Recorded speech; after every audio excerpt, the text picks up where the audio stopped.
Buen día, mi nombre es Efraín Barrera López, estudiante del doctorado en Ciencias de la Educación. En esta ocasión hablaremos sobre los principios esenciales de la educabilidad. Para iniciar, citaremos una frase de Mialaret 1996.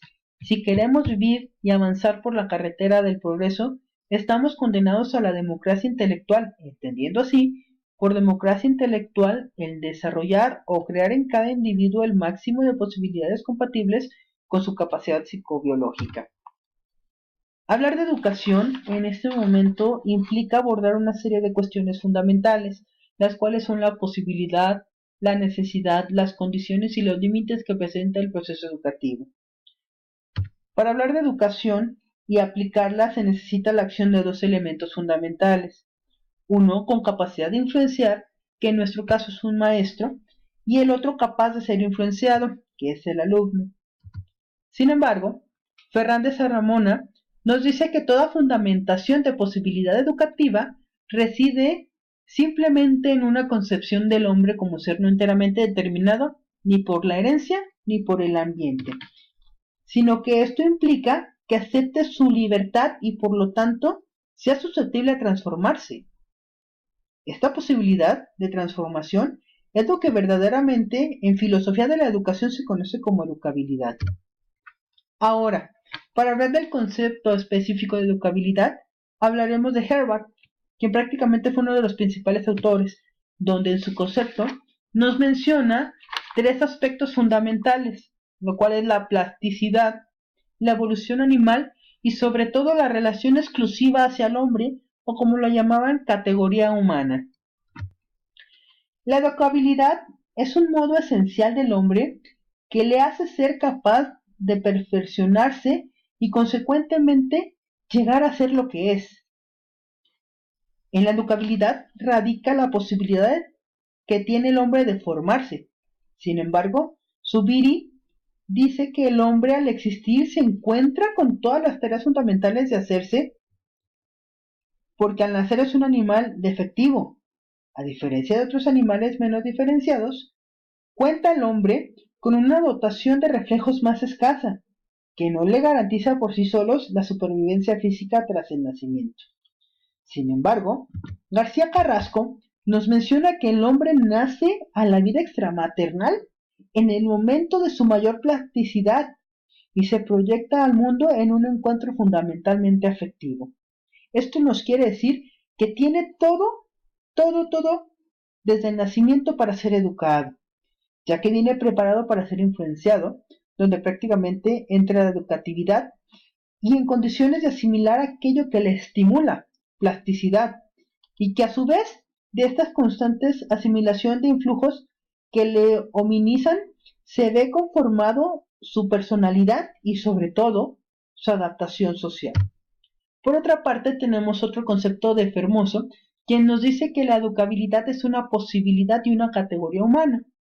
Una posibilidad porque significa la viabilidad del proceso educativo y la afirmación de que la educación es factible. Una categoría humana por cuanto se predica al hombre esta cualidad. Sin embargo, también la educabilidad se ha denominado como un principio, pero a la vez un límite de la educación.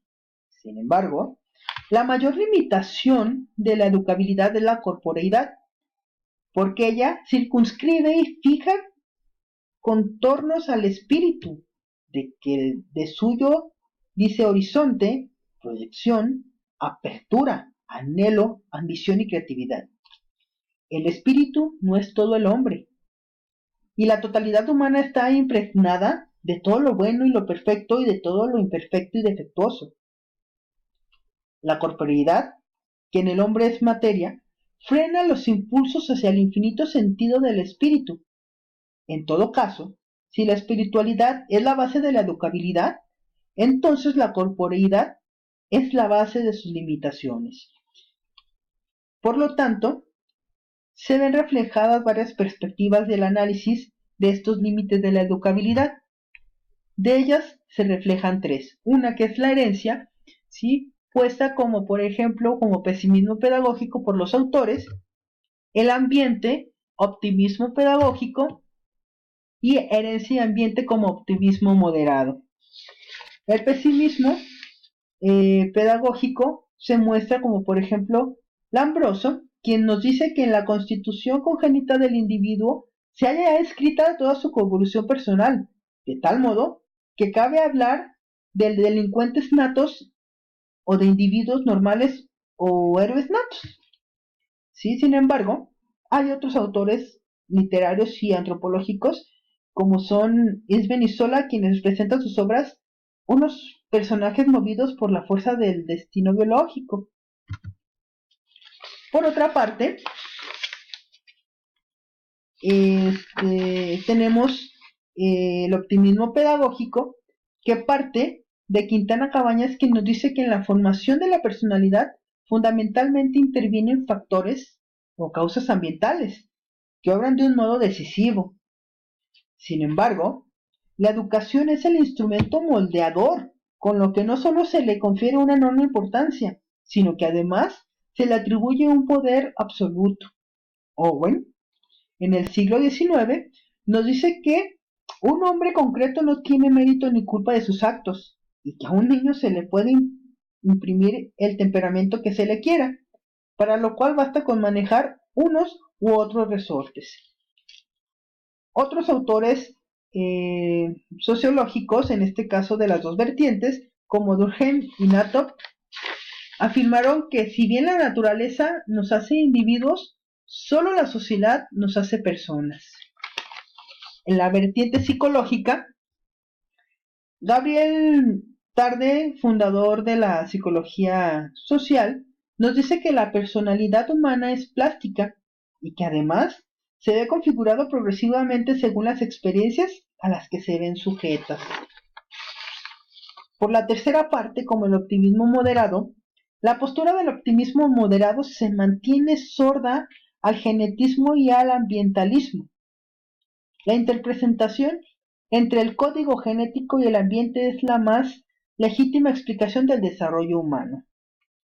¿Sí? Burner nos dice en la enseñanza una metodología adecuada, los periodos óptimos, los estilos cognitivos, el aprendizaje por descubrimiento y el énfasis sobre todo en la cualidad cognitiva más que en la cuantitativa mala en la postura moderadamente óptima.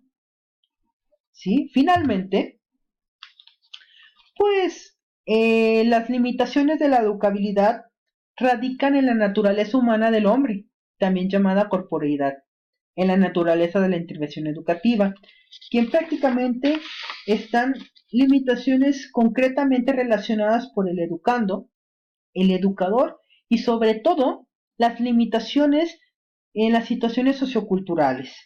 Las características a continuación de la educabilidad son personal, intencional, dinámica y necesaria, ya que prácticamente la personal confiere a la educabilidad la categoría de existencia individual irrenunciable y se genera desde la personalidad del individuo. Es dinámica porque todo lo que le rodea influye. Esto influye en el desarrollo personal, posibilitando así que las potencialidades se conviertan en un acto. Es lo que contribuye al carácter dinámico de la educabilidad. Intencional, porque el ser humano es autónomo en cuanto al ser individual, pero en cuanto se le considera como saber ser, sus influencias heterónomas que lo elevan hasta un plano individual.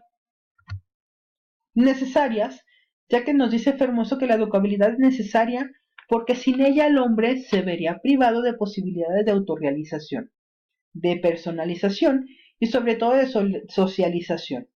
Ser educable y poder llegar a ser hombre es la misma cosa. Por otra parte tenemos las teorías personalistas. La persona como una expresión de la naturaleza y del espíritu, de ahí que solo tenga sentido una educación orientada hacia la totalidad del ser humano. Esto nos lo dice Max Seller. Sí, por otra parte, nos afirma Montovani, pedagógicamente se percibe el influjo de una imagen más plena del hombre, donde se reúne al mismo tiempo las fuerzas de la vida y de los valores del espíritu. Entonces, en todo esto se puede decir que el hombre es una persona hecha y contribuida aunque no le haya venido la educación, pero el hombre es un ser esencialmente abierto porque es y puede ser, y precisamente es eso, es en este poder ser donde se localiza la educabilidad. Como conclusión, la educabilidad es un proceso de gran importancia en la educación de los alumnos. No se nace con ella, sino que se desarrolla al paso de los tiempos. Para el desarrollo de la educabilidad influye el entorno en el que el individuo se desenvuelve precisamente tanto para ayudar a su adaptación social como su desarrollo y sobre todo su autorrealización como persona. Muchas gracias por su atención. Es todo.